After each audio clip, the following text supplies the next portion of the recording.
sa aming pag-aaral. Nais po namin ipatong ang aming taus-pusong pasasalamat sa lahat ng naging bahagi ng halagang kaganapang ito. Maraming salamat po sa aming mga guro, Doc Menalyn at Ma'am Cindy sa walang sawang pagbabay, pagtuturo at pagtulong sa amin upang malutot, maunlad ang aming kakakayahan.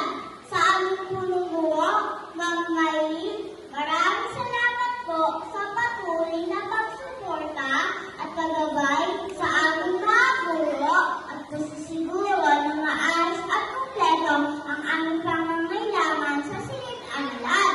Sa aming paralan, salamat po sa pagbibigay sa amin ng isang ligtas at masayang lugar kung saan kami natutong mangarap at magsumikap. Sa aming mga kaibigan at kalaro, salamat sa masasayang alaala at natutunan natin ang kahalagahan ng pakikipagkaibigan at pakikisama. Sa aming mga magulang, Mami at Daddy, salamat po sa walang sawang suporta at gabay. Hindi